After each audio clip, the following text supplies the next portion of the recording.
Là, faites attention, là. Là, on fait de la manipulation de mots, de la manipulation d'évaluation. Là, c'est rendu que l'or monte, monte, monte, monte, monte à des prix farineux. C'est épouvantable. Tu sais, là, ça dépasse l'entendement.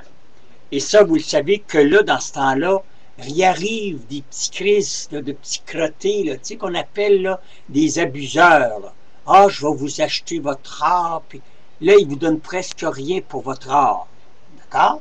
Alors là, précipitez-vous pas aussitôt qu'il arrive quelqu'un qui veut acheter votre or. S'il vous plaît, si vous n'avez pas de besoin de le vendre, vendez-le pas parce que j'ai appris par l'entremise d'un évaluateur d'or et d'une personne qui fait ça justement. Moi, j'achète votre or, je suis obligé de le prendre, le revendre à un autre qui, lui, a des pions un peu partout. Après, j'ai vendu à lui, l'or s'en retourne à une tête qui, lui, est un juif qui ont 7-8 bijouteries et qui fait monter les prix de l'or. Alors, voyez-vous, là, je suis là, moi, là, je passe là, puis je passe là. Là, on est rendu à 4 transitions. Pensez pas qu'il n'y a pas de manipulation, de charlatanisme là-dedans. Ben voyons donc. Alors, votre petite bague, ils veulent un en or pur. Ils vont vous donner à peine, s'ils vous donnent 20 $, mais en réalité, la bague n'en vaut pas 20, elle en vaut 120. Comprenez-vous, là? Alors donc, là, s'échelonne. Eux autres, la bague que vous avez, mettons qu'elle a des pierres dessus. La pierre, pour elle, elle a une grande importance. Pour vous, elle peut être une simili, elle peut être une imitation, et elle peut être un vrai, soit rubis, diamant, émeraude, ce que vous voulez, mais pas assez pour une matière d'évaluation. Alors, eux autres, ils prennent les pierres, ils les collent au vidange. Ah oui, je restais estomaqué, moi, d'apprendre ça. Pour eux autres, la pierre qui est dessus n'a aucune importance. On fait fondre l'or, on ne peut pas faire fondre les rubis, et 10 petits rubis n'apportent pas assez. Mais quand ça a été le temps, par exemple, de vous les vendre, ces petits crises de rubis-là, puis des diamants, hein, on vous les a vendus cher, hein? Fait que c'est toute une magouille pour, évidemment, nourrir tous ces petits crottés-là. Là. C'est comme le recyclage de métaux. Là. Hein? Il y avait 2-3 compagnies à Québec, il y en avait à Montréal, il y en a un peu partout, les compagnies. Mais là, ils se sont toutes rassemblées ensemble. Là. Les Italiens, là, ils ont vendu à des Américains.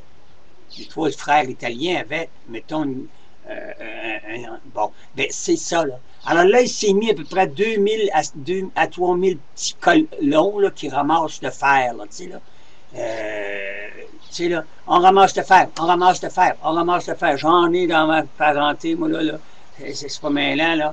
Des anciens personnages qui ont fait de l'argent en masse, mais là, pour écœurer le peuple, ben, les grands, celles qui sont en haut, et qui font du vrai recyclage, comme ici Pierre Lacroix ou quelque chose comme ça, font du vrai recyclage, bien, ils sont magouillés, sont crossés, comme on pourrait dire, par des petits crises de trucs qui se promènent et qui ramassent le fer sans demander la permission, quand c'est pas dérobé le fer en quelque part, pour aller vendre ça à la compagnie qui, elle, en réalité, ne donne pas la vraie valeur du métaux.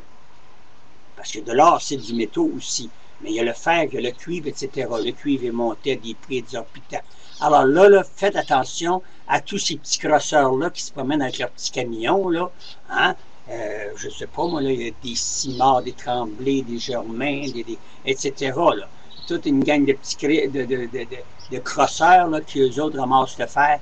Puis là, bien souvent, ils s'en vont dans un fond de cours sans demander la permission, puis s'accaparent tout. Fait que là, agissez comme du monde, que ce soit pour l'or, toutes sortes de métaux précieux. Faites attention, parce que bien du crosseur, vous en avez à peu près pour les 2 prochaines années. Fait que, après ça, tout va revenir à la normale et à son calme. Fait que vous n'aurez pas vendu votre or pour que le monde n'ait 4 autres qui n'en profitent de votre or, puis que vous autres, vous n'en ayez pas profité, parce que faites-vous-en pas, que ce soit l'or ou l'argent, on ne vous donne pas grand-chose, on vous donne même pas, on vous donne 4 fois moins que la valeur. Tu risques que le monde est escroc.